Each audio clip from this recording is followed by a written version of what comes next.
ఈనాడు ఈ కార్యక్రమంలో పాల్గొని అంబేద్కర్ గారి జయంతి ఉత్సవాలను తెలంగాణ రాష్ట్రంలో అద్భుతంగా జరుపుకోవడానికి విచ్చేసిన మీ అందరికీ మనస్ఫూర్తిగా ధన్యవాదాలు, కృతజ్ఞతలు తెలియజేస్తున్న మిత్రులారా,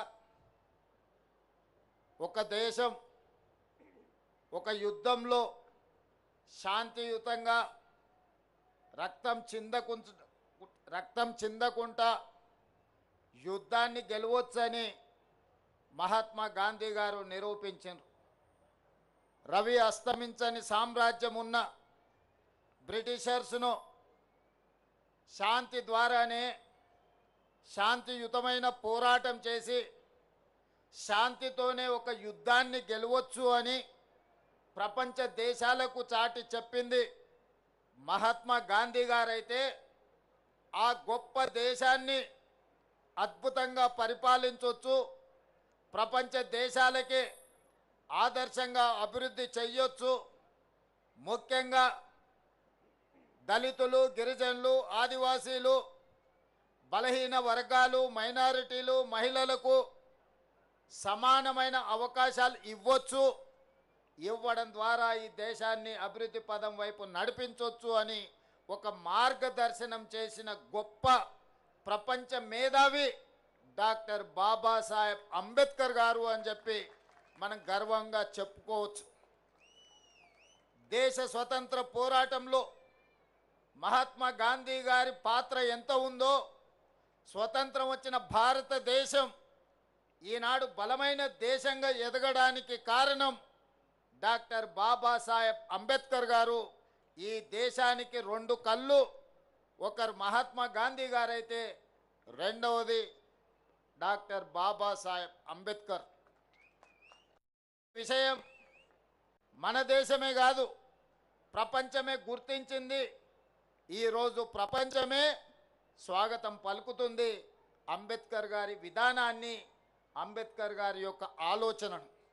డాక్టర్ బాబాసాహెబ్ అంబేద్కర్ గారు ఒకే ఒక్క మాట చెప్పారు, విద్య ఒక్కటే అన్ని సమస్యల నుంచి మిమ్మల్ని విముక్తి చేస్తుంది, విద్య ఒక్కటే మన జీవితంలో మార్పు తెస్తుంది, విద్య ఒక్కటే మన జీవితంలో వెలుగులను నింపుతుంది, విద్య ఒక్కటే సమాజంలో మనకు గుర్తింపు, గౌరవాన్ని, సముచితమైన స్థానాన్ని అందిస్తుంది అని చెప్పి డాక్టర్ బాబాసాహెబ్ అంబేద్కర్ గారు సంపూర్ణంగా విశ్వసించిండ్రు, నమ్మిండ్రు, వారు పాటించిండ్రు.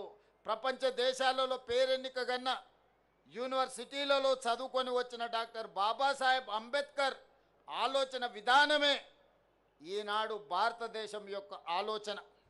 వారి ఆలోచన విధానమే ఈరోజు పల్లె పల్లెల్లో ప్రభుత్వం యొక్క ఆలోచన, ప్రజాపాలన యొక్క విధానము అని చెప్పి నేను వేదిక మీద నుంచి సవినయంగా మీ అందరికీ తెలియజేయదలుచుకున్న మిత్రులారా, ఈనాడు తెలంగాణ రాష్ట్రం రావడానికి ప్రధానమైన కారణం డాక్టర్ బాబాసాహెబ్ అంబేద్కర్ గారు రాజ్యాంగంలో పెట్టిన ఆర్టికల్ 3 ద్వారానే శ్రీ సోనియా గాంధీ గారు సాహసోపేతమైన నిర్ణయం తీసుకొని మన తెలంగాణ రాష్ట్రాన్ని ఏర్పాటు చేయడం జరిగింది.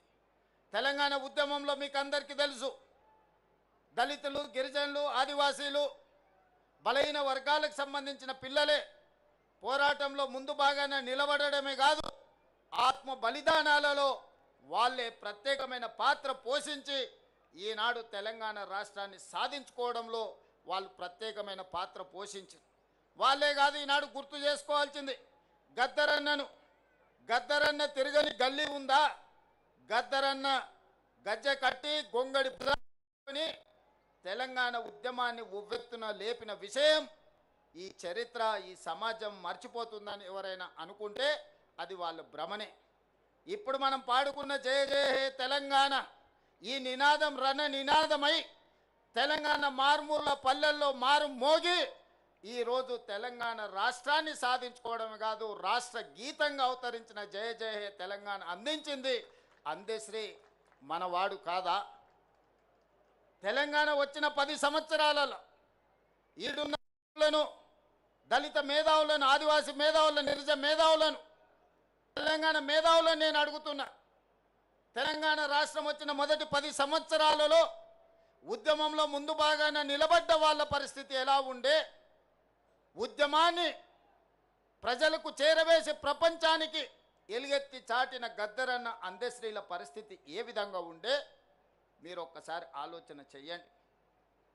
వారి ఎన్నికల వాగ్దానం ఉండొచ్చు, వాళ్ళు ఏమేమో చెప్పి ఉండొచ్చు, మంత్రివర్గంలో అయినా దళితులకు గిరిజనులకు ఇచ్చిన స్థానం ఏందో మీరు ఒక్కసారి ఆలోచన చెయ్యండి అని చెప్పి నేను నా మిత్రులకు సవినయంగా విజ్ఞప్తి చేస్తున్నా. మిత్రులారా, ఆనాడు మంత్రివర్గంలో ఉన్న స్థానం ఎంత, సంఖ్య ఎంత, ఏ జాతికి ఎంతుండేనో మీరు లెక్కేసుకోండి. ఈనాడు ఈ దళితులకు గిరిజనులకు ఈరోజు మంత్రివర్గంలో ఉన్న లెక్కెంతనో మీరే లెక్కించి నాకు చెప్పండి.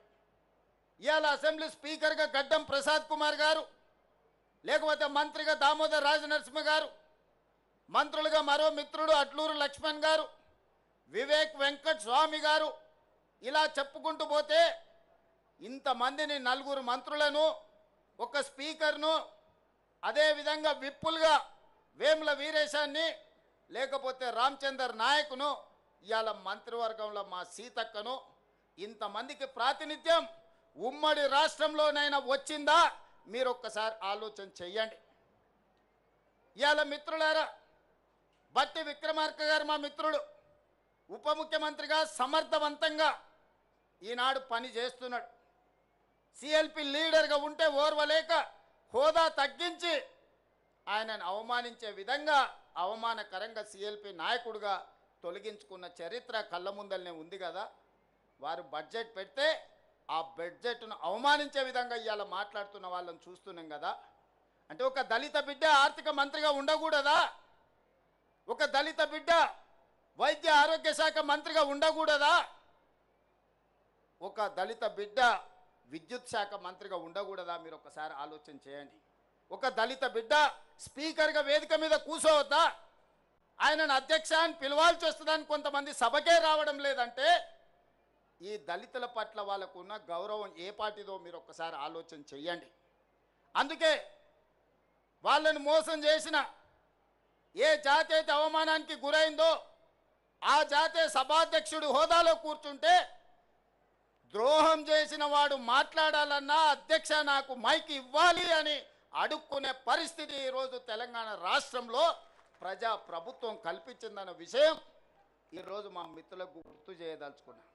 చాలామంది మా పిల్లలు ఉన్నారు ఉస్మానియా యూనివర్సిటీ, 110 సంవత్సరాల చరిత్ర ఉన్న ఉస్మానియా యూనివర్సిటీకి ఏ ఒక్క రోజైనా మీ జాతి వాడు 110 ఏళ్ళ వైస్ ఛాన్సలర్ అయ్యిందా? మీరు ఒకసారి చెప్పండి.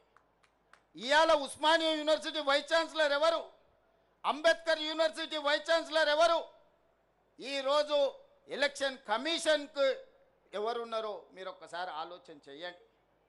ఈ విధంగా చెప్పుకుంటూ వెళ్తే పబ్లిక్ సర్వీస్ కమిషన్ కావచ్చు, జిల్లాల కలెక్టర్లు కావచ్చు, లేకపోతే ఎడ్యుకేషన్ డిపార్ట్మెంట్ ప్రిన్సిపల్ సెక్రటరీ కావచ్చు, ఇరిగేషన్ డిపార్ట్మెంట్ ప్రిన్సిపల్ సెక్రటరీలు కావచ్చు, ఇట్లా నేను అన్ని చదివి వినిపించగలను. ఇదంతా ఎలా సాధ్యమైందయా అంటే మీరందరు కష్టపడి, మీరందరు కొట్లాడి, మీరందరూ నిలబడి 2023 డిసెంబర్లో ప్రజాప్రభుత్వాన్ని మీరు తెచ్చుకున్నారు కాబట్టి ఇవన్నీ సాధ్యమైనవి.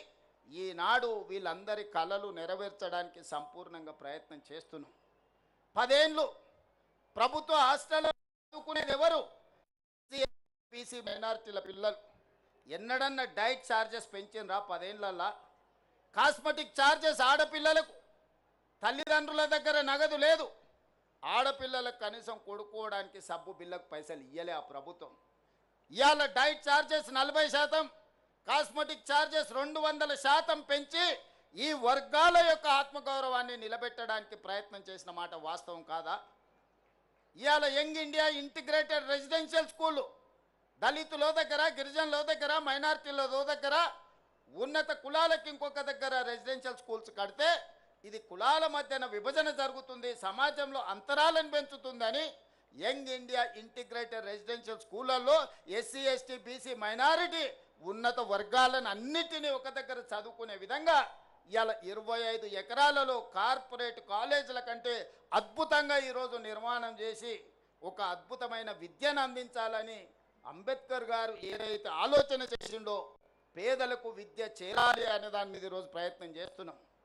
ఇదే కాదు, ప్రభుత్వ పాఠశాలల్లో పేదలకు నాణ్యమైన విద్య అందడం లేదని ఒక బాధ ఉంది. అందుకే ఈరోజు వాటన్నిటిని ప్రక్షాళన చేసి గతంలో లేని విధానాన్ని నర్సరీ, ఎల్కేజీ, యూకేజీతో పాటు 12th వరకు తెలంగాణ ఇంటిగ్రేటెడ్ స్కూళ్ళని ఈరోజు తెలంగాణ పబ్లిక్ స్కూళ్ళను తీసుకొచ్చి ఈ నిర్లక్ష్యానికి లోనైన సమాజానికి దూరంగా నివసిస్తున్న ఈ బిడ్డల్ని సమాజంలో భాగస్వాములను చేసి విద్యను అందించాలని ఇవాళ తెలంగాణ పబ్లిక్ స్కూల్ విధానాన్ని తీసుకొచ్చినాము. అదే మన పిల్లల యొక్క భవిష్యత్తును మారుస్తుంది. రేపటి తెలంగాణ, రేపటి భారతదేశం యొక్క భవిష్యత్తు ఈ దళితులు, ఈ గిరిజనులు, ఈ ఆదివాసీలు, ఈ బలైన వర్గాల, ఈ మైనారిటీల పిల్లలే ఈ దేశం యొక్క భవిష్యత్తు, ఈ దేశం యొక్క సంపద అని ప్రజాపాలన గుర్తించింది. ప్రభుత్వ పరంగా అన్ని రకాలుగా మిమ్మల్ని ప్రోత్సహించడానికి ప్రయత్నం చేస్తున్నాం. ఈ ప్రయత్నాలన్నీ చేయడం వల్ల గత 10 సంవత్సరాలు జరిగిన పరిపాలనను, ఈ 2 సంవత్సరాలు జరిగిన పరిపాలన అంచనా వేసుకొని ప్రజలు మొన్న జరిగిన ఉప ఎన్నికలు కావచ్చు, మున్సిపల్ ఎన్నికలు కావచ్చు, లేకపోతే పంచాయతీ ఎన్నికల్లో కావచ్చు, ఈ పేదలు పట్టం కడితే చూసి ఓర్వలేక ఈరోజు కుట్రలు చేస్తున్నారు, తప్పుడు ప్రచారం చేస్తున్నారు. ఇవాళ 4.5 లక్షల ఇందిరమ్మ ఇండ్లు ఇచ్చినాం. నేను అడుగుతున్న వేదిక మీద ఉన్న నాయకుల నుంచి ఇక్కడ ఉన్న పేదవాళ్ళ వరకు ఈ 4.5 లక్షల ఇండ్లల్లో అత్యధిక శాతం దళితులకు, గిరిజనులకు వచ్చిన మాట వాస్తవం కాదా? నియోజకవర్గాల వారిగా మీరు లెక్క తీయండి. ఆనాడు డబుల్ బెడ్రూమ్ ఇండ్లు అని చెప్పిండు, ఎంతమందికి వచ్చినాయో మీరే లెక్క చూసుకోండి. నేను చెప్పదలుచుకోలేదు, మీరే ఆలోచన చేయండి. ఈనాడు ఇందిరమ్మ ఇండ్లైనా, లేకపోతే ఈనాడు ప్రభుత్వం అమలు చేస్తున్న విద్యా విధానమైనా, అంతెందుకు మేము వచ్చిన తర్వాత 67,000 పైచీలకు ప్రభుత్వ ఉద్యోగాలు, group 1, group 2, group 3, group 4, police department, medical and health department, వివిధ శాఖలల్లో మేము 67,000 ఉద్యోగాలు మేము నియమించినాం. నేను అధికారికంగా ఈరోజు లెక్క చెప్తున్నా. 67,000 ఉద్యోగాలల్లో 87% ఎంత? 87% ఎస్సీ, ఎస్టీ, బీసీ మైనారిటీలకు ఉద్యోగాలు వచ్చినాయంటే 50,000 పైగా ఈరోజు ఈ వర్గాలకు ప్రభుత్వ ఉద్యోగాలు వచ్చినాయి.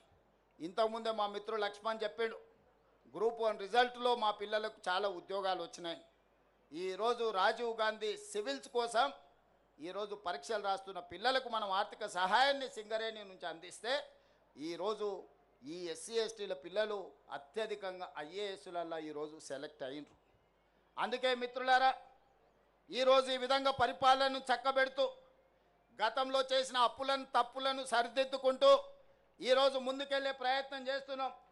పనిలో భాగంగా నిరంతరం మేము పనిచేస్తుంటే కొంతమంది వెనకాల నుంచి కుట్రలు చేస్తున్నారు, గోతులు దవ్వుతున్నారు. గోతులు దవ్వేటోళ్ళను అదే గోతిలో పాతిపెట్టే బాధ్యత మీరు తీసుకోవాలి మిత్రులారా. ముందల నేను చూసుకుంటా, వెనకంగా ఎవడైతే గోతి దవ్వుతాడో వాళ్ళ సంగతి మీరు చూసుకోవాలి. మా నరసింహులన్న చెప్పాడు, మేము ఉంటామా నీకెందుకు, నువ్వు నడుపు అని. మరి మా నరసింహులన్న మాట మీద వెనకంగా గోతులు దవ్వేటోళ్ళను, నక్క జిత్తులోళ్ళను, నల్లి కుట్లోళ్ళను మీరే ఏదో ఒకటి చెయ్యాలి. మీరు చేయకపోతే నష్టం జరుగుద్ది. ఎందుకనంటే ఒక మంచి లక్ష్యంతో, ఒక మంచి టీంతో బట్టి విక్రమార్క గారు కావచ్చు, మా సీతక్క కావచ్చు, దామన్న కావచ్చు, లక్ష్మణ్ కావచ్చు, ప్రసాద్ కుమార్ గారు కావచ్చు, ఇలా చెప్పుకుంటూ వెళ్తే పొన్నం ప్రభాకర్ గారు కావచ్చు, అన్ని వర్గాలకు మంత్రివర్గంలో అవకాశం కల్పించి అన్ని వర్గాల యొక్క ఆలోచనను తీసుకొని అన్ని వర్గాలకు సంక్షేమాన్ని, అభివృద్ధిని అందజేయాలని ఈనాడు మా ప్రభుత్వం ప్రయత్నం చేస్తుంది.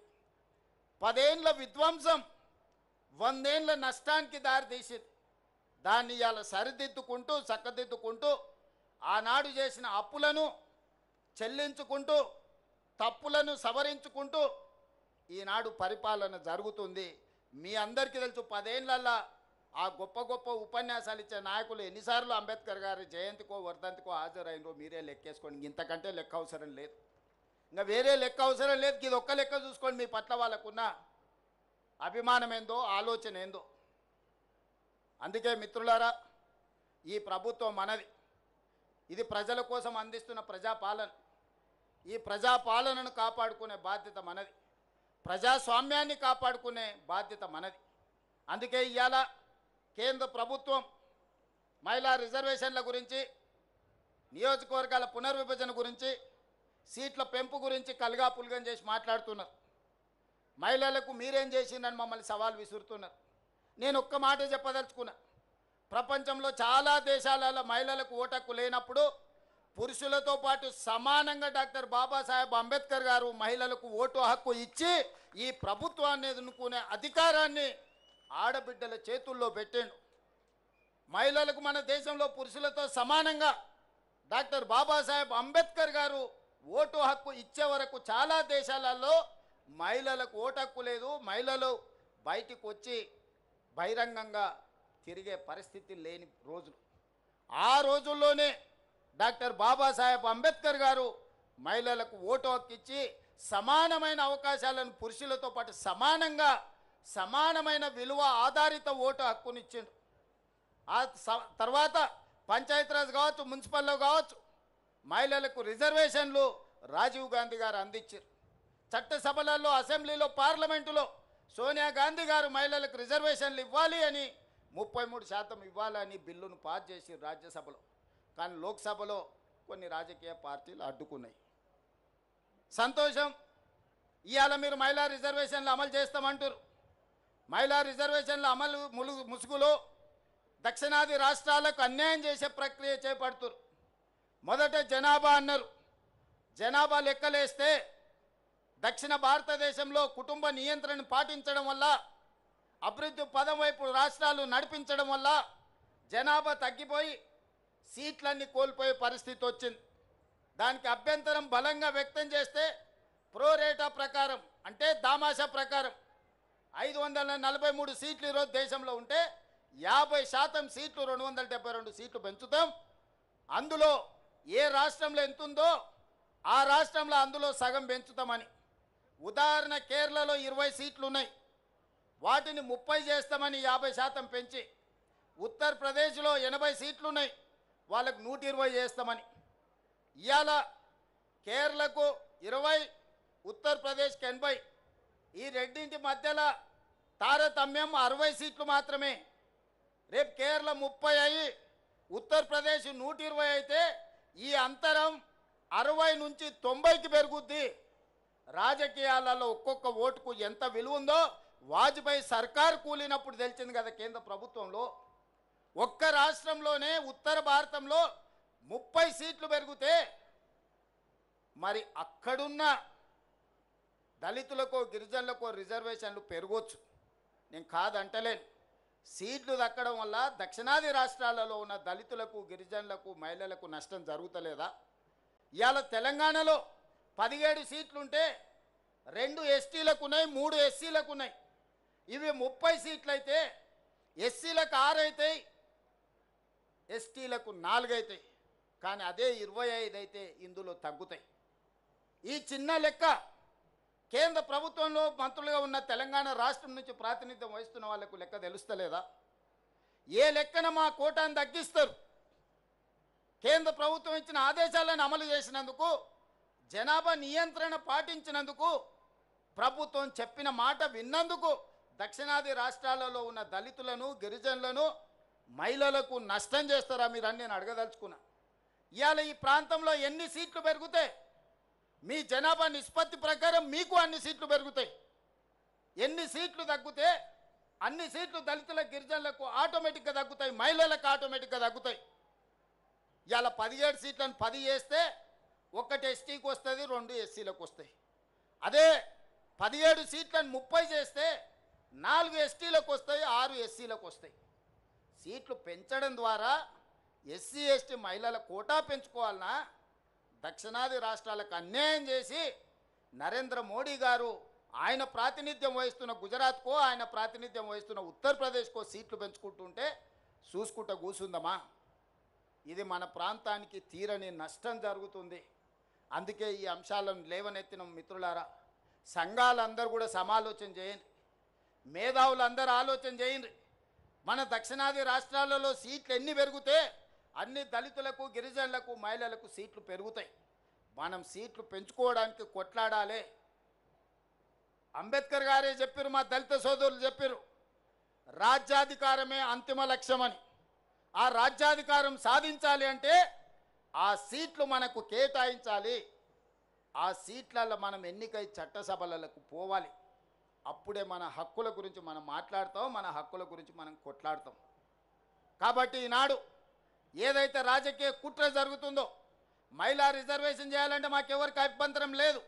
543లో 33%, 181 సీట్లు ఎల్లుండి పొద్దున్నే మహిళలకు పార్లమెంట్లో రిజర్వేషన్ ఇయ్యండి. అది అమలైన మళ్ళీ తెల్లారే 119 సీట్లున్న తెలంగాణలో 40 సీట్లకు ఆడబిడ్డలకు తెల్లారే అసెంబ్లీలో బిల్లు పాస్ చేసి మీ అందరికి ఆడబిడ్డలకు సీట్లు ఇచ్చే బాధ్యత నాది. చెప్పిన మాట మీద నిలబడే ప్రభుత్వం ఈనాడు ఉంది.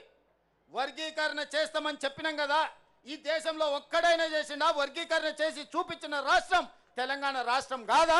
ఈ వేదిక మీద మిత్రులు లేరా? మీకు అందరూ చూడలేదా? కులగణన చేస్తామని చెప్పినాం కదా. జనగణనతో పాటు భారతదేశంలో ఏకైక రాష్ట్రం తెలంగాణ రాష్ట్రం. జనగణనలో కులగణన చేసినాం. సజీవ సాక్షి పొన్నం ప్రభాకర్ గారు దీనికి బాధ్యత వహించిన మంత్రి ఇక్కడ లేడా? వర్గీకరణ జటిలమైంది అన్ని రాష్ట్రాలలో. వర్గీకరణ ముందుకు జరగలేదు. ఈ రాష్ట్రంలో మనం పంచాయతీ తెంచి శాశ్వతంగా మీ మధ్యలో ఒక మిత్రత్వాన్ని పెంపొందించడానికి ఒక పరిష్కారం చూపించినాం. తాత్కాలికంగా కొంత బాధ ఉన్నా దీర్ఘకాలికంగా మీ మధ్యలో భిన్నాభిప్రాయాలు లేని పరిస్థితిని ఈరోజు మనం కల్పించుకున్నాం.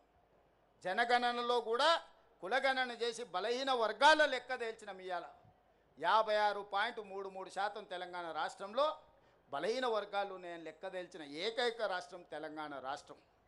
అందుకే మిత్రులారా, మంచి పనికి మా ప్రభుత్వం ముందలుంటుంది. మంచి పనికి మీరు ఎప్పుడు పిలిచినా వచ్చే బాధ్యత నాది. ఈరోజు మిమ్మల్ని అందరినీ మనమందరం కలిసి ఎదుగుదాం. నేనొక్కనేదో అయితే ఈ సమాజానికి సరిపోదు. నాతో పాటు మీరందరూ సమానంగా, నాకో పక్కన లక్ష్మణ్, ఇంకో పక్కన సీతక్క, ఇంకో పక్కన కవంపల్లి సత్యనారాయణ, ఆ పక్కన అద్దంకి దయాకర్ కూర్చున్నప్పుడే నాకు గౌరవం పెరుగుతుంది, ఆ కుర్చీకి గౌరవం పెరుగుతుంది. సమాజంలో మీకందరికీ నమ్మకం, విశ్వాసం వస్తుంది ఈ ప్రభుత్వాల మీద. ఆ తాపత్రయంతోనే, ఆలోచనతోనే ఈనాడు మా ప్రభుత్వం పనిచేస్తుంది. ఈ ప్రభుత్వం మీది. మీ ప్రభుత్వాన్ని కాపాడుకునే బాధ్యత కూడా మీదే. కాపాడుకున్న ప్రభుత్వాన్ని నిలబెట్టి పరిపాలన కొనసాగించాల్సిన బాధ్యత మీదే అని గుర్తు చేస్తూ మరొక్కసారి అంబేద్కర్ గారి జయంతి సందర్భంగా మీకు అందరికీ శుభాకాంక్షలు తెలియజేస్తూ సెలవు తీసుకుంటున్న మిత్రులారా, ధన్యవాదాలు.